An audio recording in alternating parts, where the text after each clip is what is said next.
At this point, I could just laugh. I could just laugh at this charade right here. This is Bo Pelini 2.0. In fact, this is worse than Pelini because at least the guy won 9 games a year. You couldn't even win six. You couldn't even win six. And don't tell me you didn't have the players because those were all your players by year 5. We went from being competitive against teams like Ohio State, Oklahoma, to losing to a dadgummy Georgia Southern with a coach who had just got there in his first year. You stayed losing the first year of coaches. That ain't nobody's fault but yours. You made terrible decisions in the clutch, like that onside kick against Northwestern. There was no reason for it. You were terrible at making in-game adjustments. You were terrible with roster rotations, roster adjustments. You were terrible at player development. Guys did not. You brought in the talent, but could not develop it once they got there. Guys transferred out, went to other programs, and did better at those respectable programs. We know Wandale Robinson was used a lot better at Kentucky than at Nebraska. That's a fact. We know that. That's on you. You have to hold that.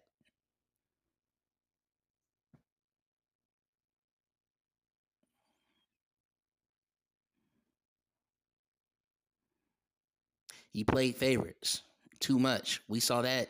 That was clear with Adrian Martinez.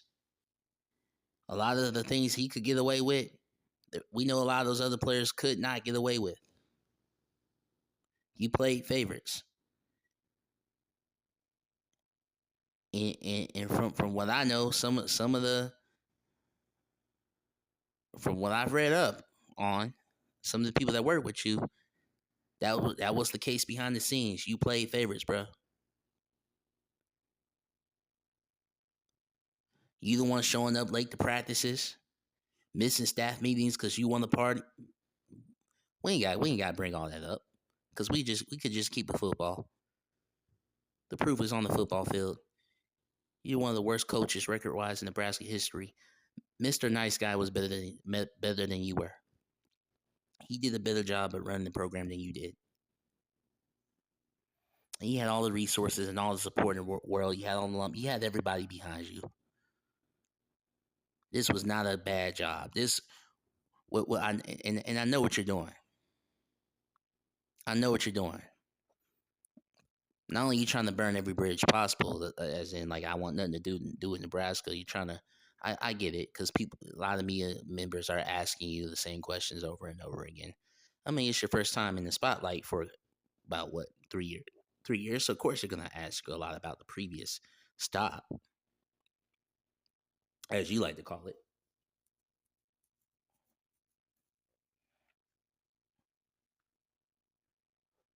But you're also putting bad press out there for to which could discourage recruiting and or in the near future any other quality coach from going to Nebraska.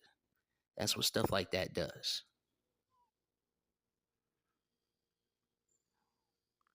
You're a narcissist, bro, and it's clear as day. Some don't go your way.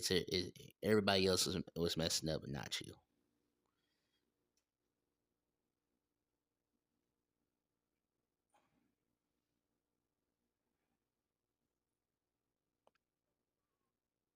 And I'm gonna be honest. You're not that great of a recruiter. Your assessment and or evaluation of talent has been not so good.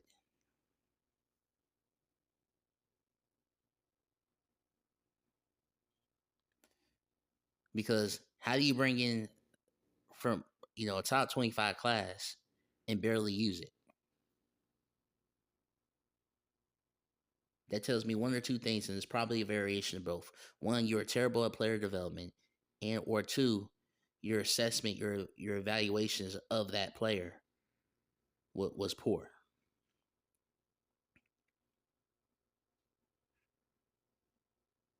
And it might be a combination of those things. and it's why you weren't really successful here. Now you had some guys that some of those guys who just went to the NFL, Nash Hushmaker, Ty Robinson. We know those guys were recruited under your watch, but we know there were guys under you that were pretty hard workers that did pretty well. You had decent guys on your staff. Um, Mr. Rude, and the defensive coordinator. I cannot think of his name for the life of me, but he was a solid coordinator to me. Did well enough to help y'all win games. The offense couldn't get going, which that's supposed to be your department. The reason why y'all lost a lot of games was because the offense could not get going. The offense was not consistent. The offense had a hard time scoring 30 points. It's just a fact. In fact, hardly ever seen y'all score over 30 unless we were playing lesser competition. And then that anomaly game against Northwestern, which Northwestern was pretty bad that year. Other than that, y'all had a hard time scoring over 30. Now I think the best offense you had was your first year, where you didn't have all your guys. You didn't have all your guys that were bought in, according to you. But that was the best your offense had looked. Since then, it's been running in place in the mud. Once you got more of your guys in, we saw a lot of those. We saw your offense sputter. We didn't. There was really no momentum whatsoever. There was nothing in the wide receiving core that stood out for real outside of Wandell. And then there was hardly anything in the running back core. You had to put Wandell a running back. So you were overusing Wandell, and that's why he transferred out. Almost transferred out the year prior after his sophomore season. Probably should have. I mean, when you gonna take some accountability, bro? When you gonna take some accountability for this season? But that's you. Your arrogance always has preceded you, even going back to your playing days where you went to play under Bill Walsh because you didn't want to play for Nebraska because you felt like that was like below you or whatever. I don't know, but you went to Stanford, played under Bill Walsh. I think you played a little bit of quarterback, but you was primarily a safety. Knew you wasn't going to win there, so then you came back under Osborne. Osborne took you under his wing and helped you win a championship because you cost him in '96 because you couldn't throw worth a lick. Still can't throw worth a lick now. But to your credit, you did improve. Um, Osborne stayed with you. He believed in you. He backed you, and I believe Osborne was the reason you came to Nebraska in the first place. Otherwise, you wouldn't have came. I do believe that because Osborne was the only one that backed you when everybody else turned against you. So on the strength of him alone, you came. You're like, well, maybe this could work out. Blase, blase, blase. I believe that. But then to turn around and say, oh, this was a bad job, it's hogwash. 7 years, 35 mil, bad job. You got all the resources in the world. You got a fan base that supports. This is not a bad job. You just a bad coach. You were just a bad coach. That's just all there is to it. When it came down to it, you couldn't win here. That's just all there is to it. The other guy doesn't seem to have a problem winning 6 games. He did it in 2 seasons. He did what you did your entire tenure in 2 seasons. Went 5-7 in his first season. That was your best record here at Nebraska. And now they're 6-6. Went 6-6. Well, 7-6. My bad. 7-6 his second year. So he did what you couldn't do in 5 years in 2 seasons.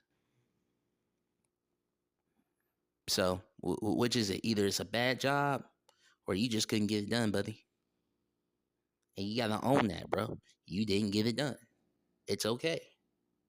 Everybody gonna have their down moments. in coaching. That's just how it is. But you're not used to having a down moment because you've been used to getting things your way. You've been used to having the red carpet laid out for you, even at Nebraska, especially at Nebraska. You've had the carpet laid out for you. Even going back to your playing days, your entire career, you've been pampered, and possibly, maybe even your parents played a role in pampering you growing up. Sorry, sorry, Mr. Frost. Rest in peace to Mr. Frost. But we got to call a spade a spade. I think you're used to that. So when things don't go your way, you have this childlike mentality. You don't know how to handle failure or setbacks. Your mantra is no fear of failure, which is ironic, but you don't know how to handle it when it comes. You don't know how to handle those adverse situations because you're used to having things laid out perfectly. Everywhere you've gone, you've pretty much won. Northern Iowa, you was winning there, helping them win games. Oregon, you was helping them win games there. UCF, you had a 6-7 season, which was better than what they have been, and then you went undefeated there. So you've been used to.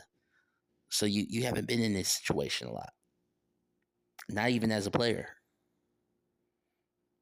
And then when things looked like they weren't working out, you was able to walk to a favorable situation at Nebraska, a program that was already winning national championships. They would have won without you. I think we can all agree to that. Because if you didn't show up, guess what? They probably would have went with Bobby Newcomb. Bobby Newcomb would have been a beast. He probably would have been Mike Vick before Mike Vick. They probably won another national championship. They didn't need you to win a national title. Just saying. Just throwing that out there. And that 97 squad don't win without Bobby Newcomb. Heck of an athlete. Didn't treat him right. Very unappreciated. Appreciated. Didn't give him. He wanted to play quarterback. Y'all didn't give it to him. That's why he transferred. Probably should have gave it to him. But Nebraska has a history of treating black quarterbacks that way. It's like second tier guys. There's a few that they kind of respect, but even Turner Gill, he can't give a head coaching look. For them, he can't give a conversation. It's ridiculous. Steve Taylor was respected. Do through the ball like nobody else's business, and he could run. I mean, heck of a dual threat, random Cunningham type player for sure. Steve Taylor, right? I think he went to the Canadian League, had a decent career in the Canadian League. Should have been in the NFL, no doubt. Should have been in some Heisman conversations, no doubt. But Nebraska always they always treat black quarterbacks with a different whatever. They always want the homegrown hero, the guy that grew up in Nebraska. So this has always been a consistent theme, a consistent pattern um, with the Huskers.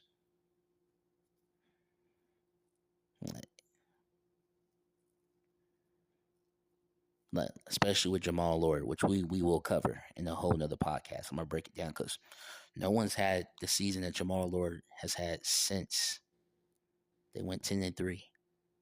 Right, the final season, won their bowl. Right, hadn't had a season like that since. Not under Zach Taylor, not under Adrian or Taylor Martinez, not under who else? Not under Tommy Armstrong, man, MTA. Loved him as a player. The last great, decent quarterback we had in Nebraska, other than Raiola. I think Raiola is gonna have some good seasons here. But yeah, up to this date, no one's had the season that Jamal Lord has had, and no one appreciates him. No one really talks about him. But we got this arrogant prick right here who wants to complain and I ain't gonna finish that word, but about it being everyone else's fault about it being such a terrible job and this and that and the third. Like he had no part in it. Like it was everyone else's but yours. Even though you were showing up late to practices, even though you was missing staff meetings because you were partying all freaking night. But that's neither here nor there. That's neither here nor there. We could keep it football.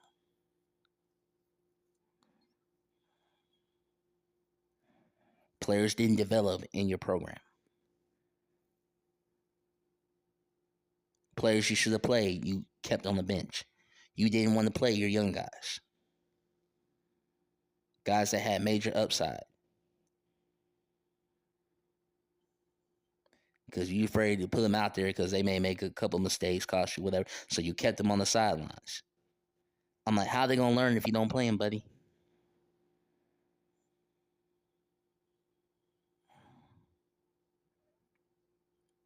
It's just ridiculous, man. I wonder if they're gonna bring him back for the '97 anniversary. I wonder if they're going to. Hmm. Since it's such a bad job.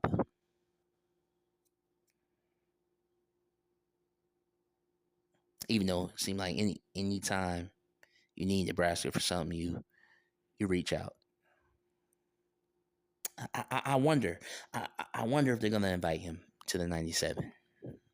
Just a random question.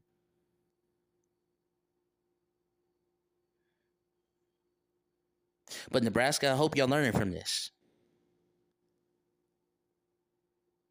Just because they put on the end for you, just because they competed in a few bouts, maybe brought you a championship or whatever. That don't mean, right? When you stop being homers, look at who's most qualified. Can they do the job? Yes or no?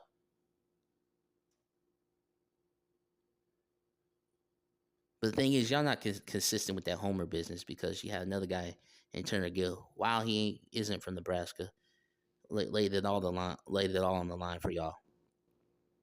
Probably would have won y'all a national championship if Mike Rozier didn't get hurt. Yet,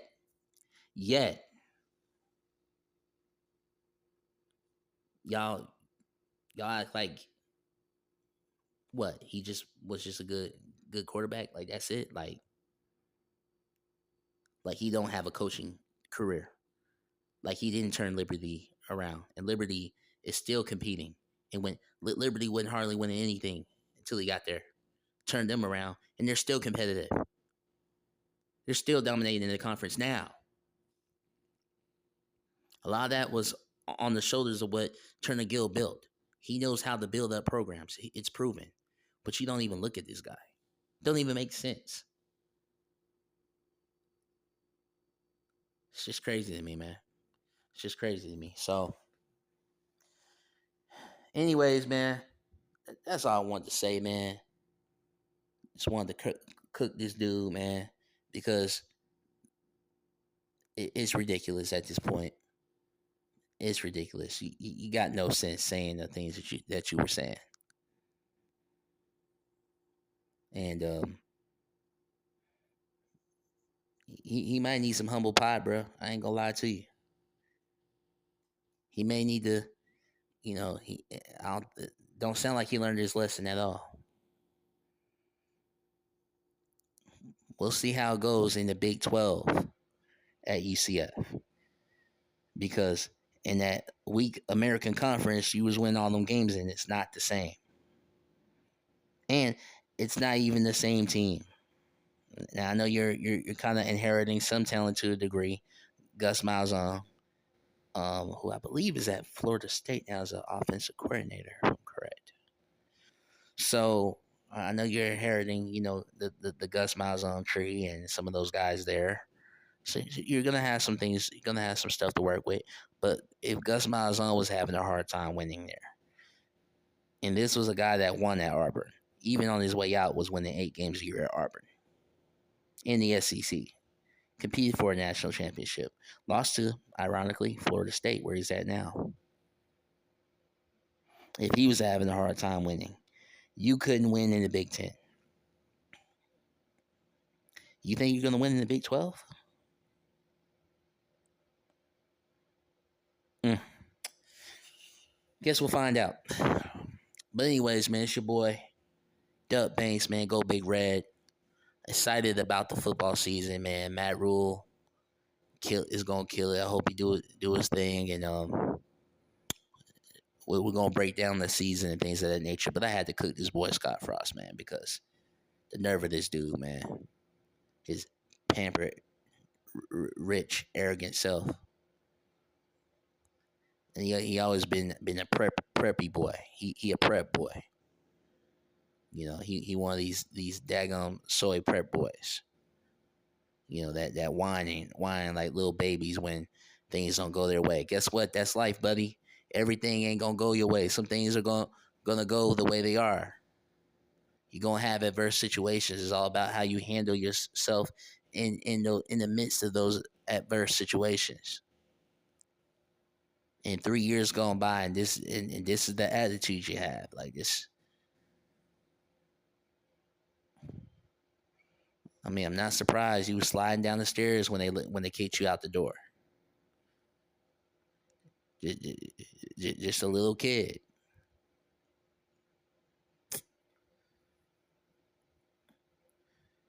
Hey, if you're gonna go to the strip clubs, don't go to the ones Urban Meyer be going to, because they got cameras and stuff like that. So, you know, if you still gonna be, you know, doing what you're doing, with them cheerleaders or whatever, you know, don't be going to the same spots Urban Meyer was going to, because they got cameras and stuff. Allegedly, right? Allegedly, all this is alleged. Nerve of this dude, man. But anyways, man, it's your boy Duck Banks, man. Sign off. One.